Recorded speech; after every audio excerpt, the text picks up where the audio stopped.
Well, it's Friday again, finally, and it seems as though even the animals of my household want to get weird with us today. That's right. Many of you will have heard me talk about my cat, Michael Jackson, before now, and right now he's doing a weird thing of his own. He's kind of sitting there, licking I guess the spot where his balls used to be, and I was like, gross, man, get out of here. And he looked up at me with his tongue still out, and one of his pupils are big and one of them are small. Where's my phone? I'm gonna take a picture of this. Come here. No, come back. You never let me have these things. Well, I was gonna show you a picture and it didn't happen. Didn't turn out the way I wanted to. But it's Friday and we're here and we've all come. You've clicked this video because you want to get weird just as much as I do. And I'm not going to disappoint you on this fine weekend. So let's get started. Let's start the show.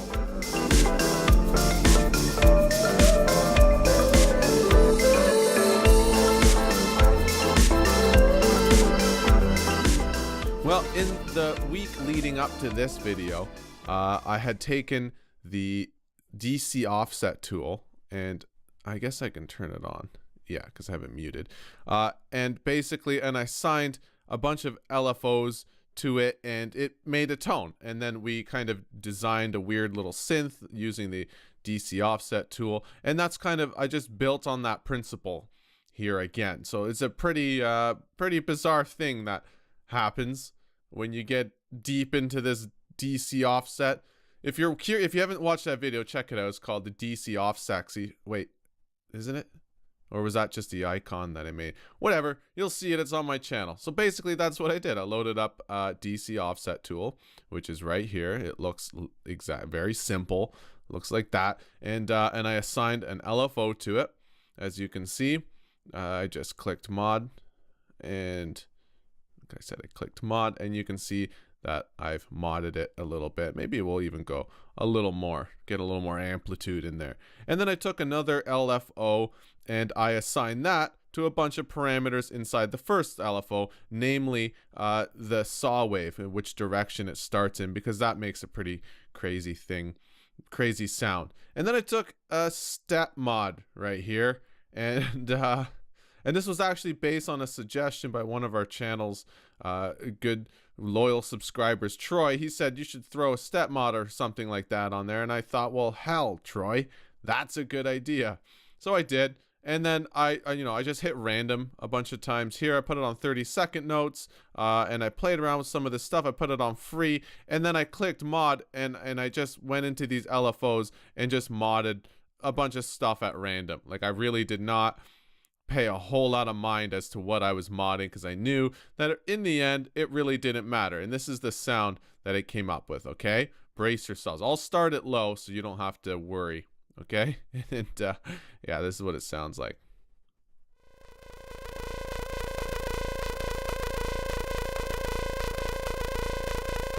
Yeah, pretty weird. Not really usable yet. I mean, it could be, I guess. And then I thought, maybe I'll throw a delay on there, and basically, let's have a listen.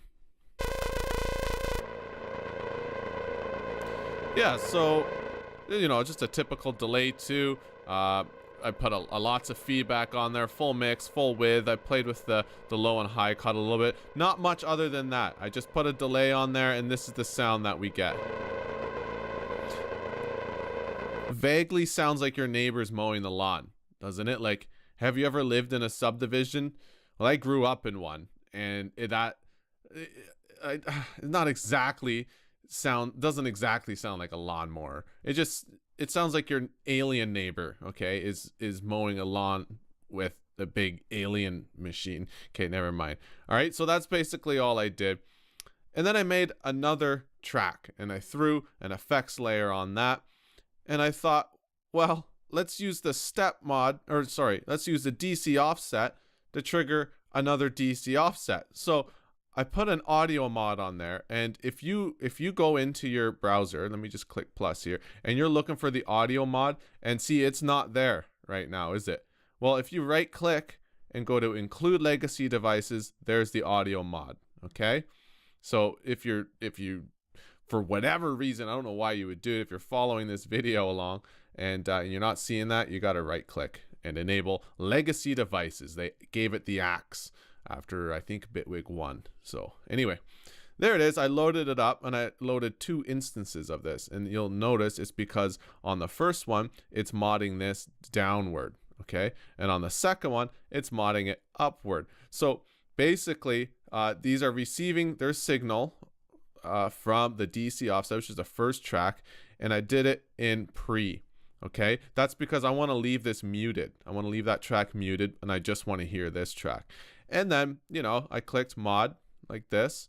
Sorry, I put the DC offset inside the effects thing. You have to do that if you want to mod the DC offset. So I click mod and I just drag that down, okay? And then I played with some of these a little bit and I did the opposite where I dragged it upwards on this one.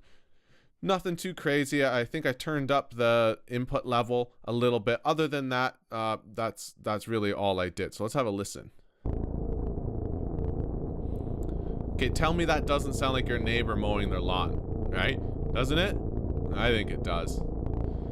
Okay, so after doing that, I thought, well, I mean, I don't know if it was like, I don't know if it was a logical thought, but I thought, well, what the hell, let's throw some bit 8 on there and bring it up into the upper frequencies, right? A little higher harmonics there, and that's what I got. And I just really played with these until I got the desired effect, and you know how that goes. So that's what I did. And then I had another stroke of genius and thought, well, let's throw a resonator bank on that sucker. Okay, and I clicked the preset and I chose the macro major, but you can choose the minor, like whatever you want. Okay, and it basically will just change that. So let's turn it on. And I turned the mix all the way up. I increased the, let me see, yeah, that's it. That's all. Okay, but I put modulators on here. One of them was a key tracker, and I put the key tracker in relative. Let me just mute this guy so that you can see when I hit my computer keyboard, this thing moves. And then I use the mod and I change this up 1 octave. So now as I play my keys, it kind of changes these and it effectively changes the pitch. Like, let's listen.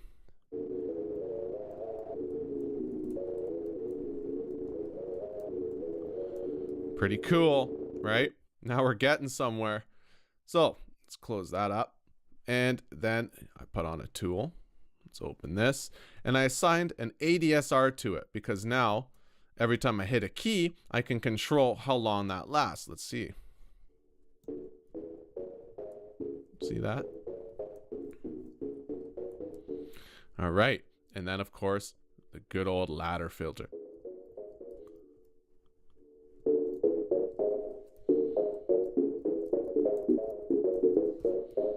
And there you have it. We've made ourselves maybe the worst synth ever. But is it really? Is there such a thing as the worst synth that you made from scratch?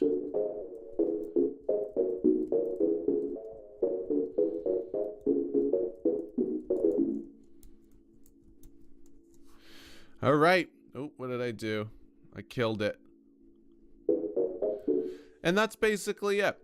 I used, yeah, that's basically it. So in a nutshell, did you ever think to take a DC offset and assign an LFO to it, and then assign an LFO to the LFO, and then a key tracker to the LFO and the LFO, right? And then add a delay 2 on it, and then bus that over 2 audio mods, and then use those to mod another DC offset? Did you ever think of doing that? And then once you did that, you realize, oh, it's too low sounding. That's not useful at all. So you threw a bit 8 on there and crunched it out and realized, well, that's just too crunchy. It's too much harmonic richness. And then you thought, well, I'll just throw a resonator bank on there and select the notes that I want, turn the mix all the way up, and they just happen to be in the major chord. And then, you know, assign a keyboard to that. And then, did you ever think of that? I don't know. Maybe you did. Maybe you didn't. Maybe that's why you're here. Who knows? It's, you know, it's an exercise.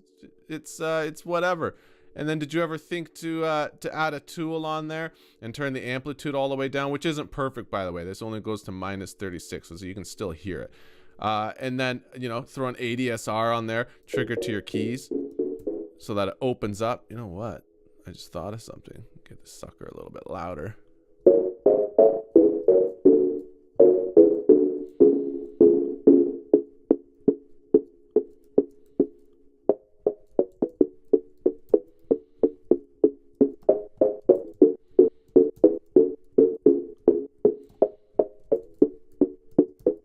All right, I'll stop. Sorry.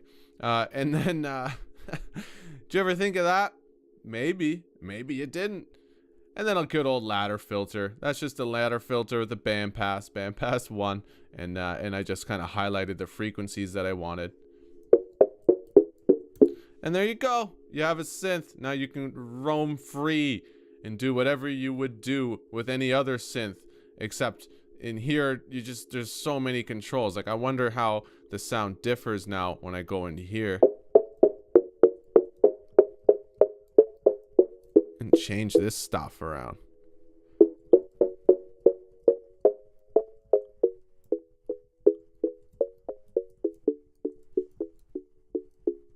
Weird.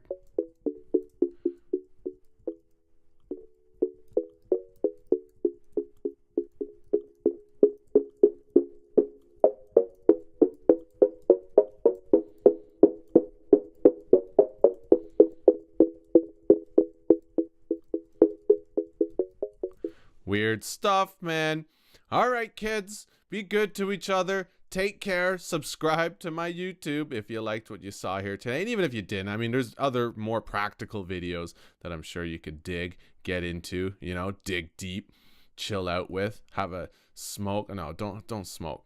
But, you know, if you have any more questions, if you have any suggestions for future videos, you have any questions about Bitwig, you have anything to say at all, drop me a line, man. You can do that just by commenting below. You can go to the Facebook page that I created for you. You can find a link to that on the homepage of this YouTube channel. You can email me, whatever you want. Call me up. I don't care. No, don't call me.